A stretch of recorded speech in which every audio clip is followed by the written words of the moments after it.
তৃতীয় পাঠ বাহাই মতবাদের পরিচয় ও আকীদাহসমূহ নিয়ে আলোচনা। বাহাই মতবাদের পরিচয়।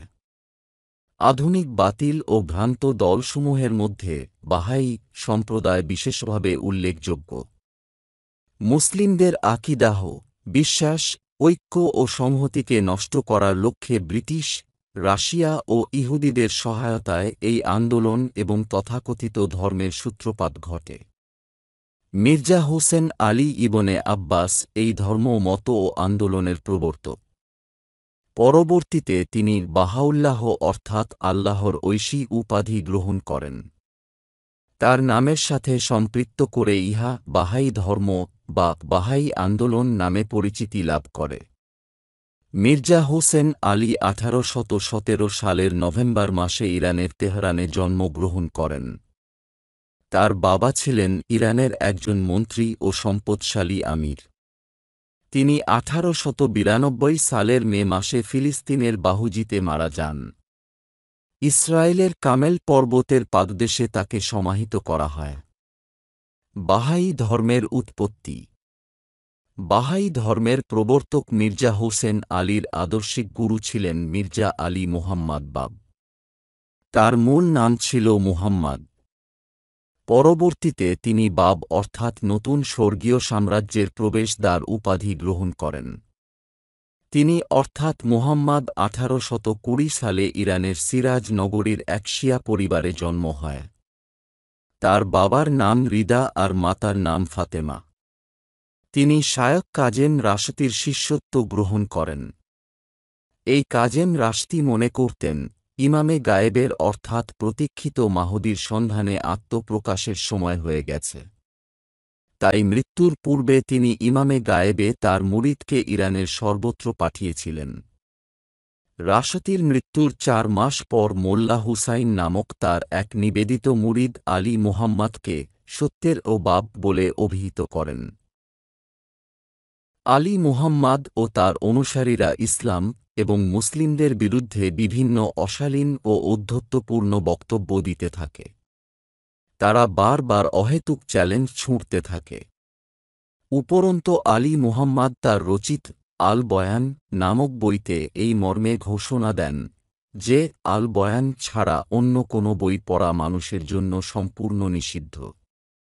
যারা বাবের মতামত গ্রহণ করবে না তাদেরকে হত্যা করতে হবে, তাদের সম্পত্তি কেড়ে নিতে হবে, আর রাজার জন্য কর্তব্য হল অবাবিকে রাজ্যে স্থান না দেওয়া। অবশেষে একদিন যখন বাবের অনুসারীরা সিরাজ নগরীর এক স্থানে আজান দেওয়ার সময় এই বাক্যটি যোগ করে, আমি আরও সাক্ষ্য দিচ্ছি যে আলী নাবিল অর্থাৎ আলী মুহাম্মদ বাবের সম্মুখে ঐশ্বরিক আয়নাসমূহের আয়না আছে, তখন হতে জনমনে ক্ষোভ বিরাজ করতে থাকে। এইভাবে একটি ভ্রান্ত মতবাদের প্রবর্তন ও সীমালঙ্ঘনের কারণে জনগণের মাঝে অসন্তোষ দেখা দেয় ও তৎকালীন আলেমগণ তাদের বিরুদ্ধে প্রচণ্ড প্রতিরোধ গড়ে তোলেন। অবশেষে ধর্মত্যাগ, মুসলিম জনমনে বিভ্রান্তি সৃষ্টি ও রাষ্ট্রীয় শৃঙ্খলা ভঙ্গের দায়ে 1850 সালের 9 জুলাই আলী মুহাম্মদকে ইরানের অন্তর্গত তাবরিজ সেনানিবাসে মৃত্যুদণ্ড দেওয়া হয়। আলী মুহাম্মদকে ফাঁসি দেওয়ার পর ইয়া নামক এক ব্যক্তি সুবহে আজল ছদ্মনামে বাবিদের নেতৃত্ব দিতে থাকে। তার নেতৃত্বে সংগঠিত হয়ে বাবিরা তাদের ধর্মগুরু হত্যার প্রতিশোধ নেওয়ার জন্য ইরানি সাম্রাজ্যের উপর ব্যর্থ হামলা চালায়। এই হামলায় মির্জা হোসেন আলী অর্থাৎ বাহাউল্লাহ ছিলেন অন্যতম আসামি, যিনি আলী মুহাম্মদের এক গোড়া অনুসারী ছিলেন। কৃত অপরাধের কারণে তাকে গ্রেপ্তার করে তেহরানের ভূগর্ভস্থ অন্ধকার এক কারাগারে বন্দী করা হয়। এখানে থাকাবস্থায় তিনি নিজেকে এক স্বতন্ত্র শরীয়ত প্রবর্তক রাসূল হবার দাবি করেন। তিনি ইসলাম সম্পর্কে কদর্য ভাষা ব্যবহার করেন। বাহাউল্লাহ ছিলেন ইরানের জনৈক প্রভাবশালী মন্ত্রীর পুত্র। তাই তিনি ব্রিটিশ ও রাশিয়ান দূতাবাসের হস্তক্ষেপে শেষ পর্যন্ত কারাগার হতে মুক্তি লাভ করেন।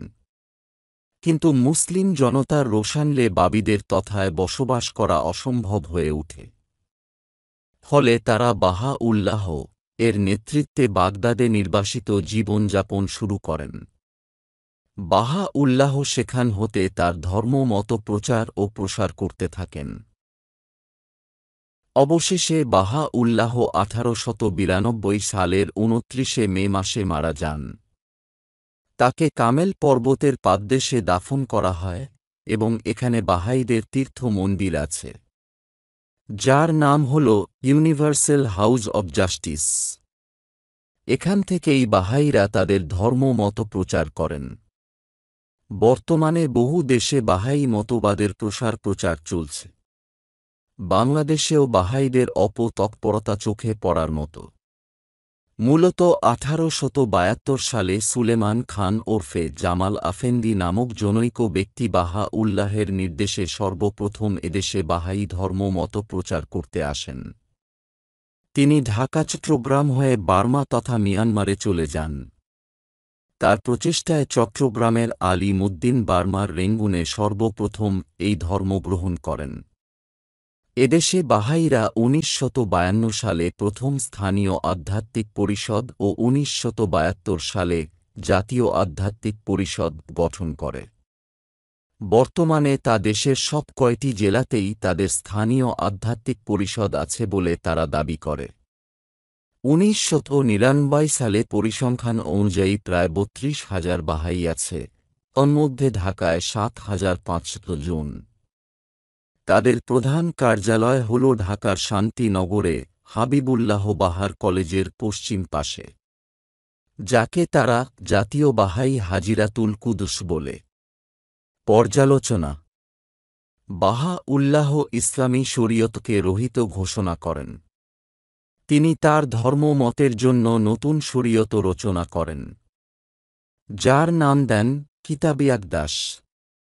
বস্তুত ইসলামের সাথে তার এই নতুন আবিষ্কৃত ধর্মের কোনো মিল নেই, যা সম্পূর্ণ স্বতন্ত্র এক ভ্রান্ত ধর্ম ও বিশ্বাস।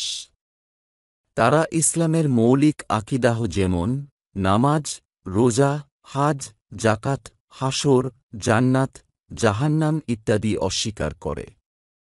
এমনকি তারা ইসলামের কোনো পরিভাষাও ব্যবহার করেন না। তাই তাদের ধর্মমত সর্বদাই পরিত্যাজ্য।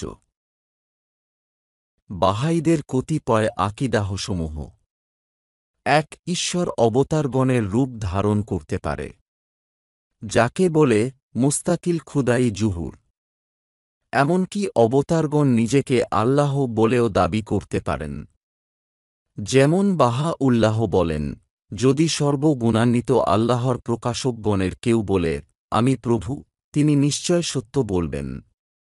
উহাতে কোনো সন্দেহ থাকবে না। 2. ইত্তিহাদ ও হুলুল তথা আল্লাহ বাহা উল্লাহের ভেতরে প্রবেশ করেছেন এবং ভবিষ্যতে তিনি বিভিন্ন দলের ভেতরে প্রবেশ করবেন। 3. মির্জা আলী মুহাম্মদ বাব হলেন ইমাম মাহদী ও ঈসা মসীহ। 4. নবুওয়াতের দরজা বন্ধ হয়নি, বরং আরও নাবিরাসুল আসবেন। 5. পরকালে জান্নাত ও জাহান্নাম বলে কিছুই নেই, বরং কুরআনে বর্ণিত জান্নাত ও জাহান্নাম দ্বারা রূহের বিভিন্ন অবস্থাকে বোঝানো হয়েছে। 6. পৃথিবীর সকল ধর্ম বা মতবাদী আল্লাহ প্রদত্ত। 7. শ্রীকৃষ্ণ, বুদ্ধদেব ইহারাও ঈশ্বরের বার্তাবাহক। নবীর সংখ্যা 9 জন, যথা কৃষ্ণ, জরথুস্ট্র, বুদ্ধ, যিশু, ইব্রাহিম আলাইহিসসালাম, মুসা আলাইহিসসালাম, মুহাম্মাদ সাল্লাল্লাহু আলাইহি ওয়াসাল্লাম, মির্জা আলী মুহাম্মদ বাব ও বাহা উল্লাহ। 8. ধর্মীয় জিহাদ নিষিদ্ধ। 9. মহিলাদের জন্য পর্দা করা হারাম। 10. কুরআনুল কারীমের তাহরিফ বা বিকৃতি ও তাভিল বা জটিল ব্যাখ্যা করা যেতে পারে। 11. 19 দিনে মাস ও 19 মাসে বছর।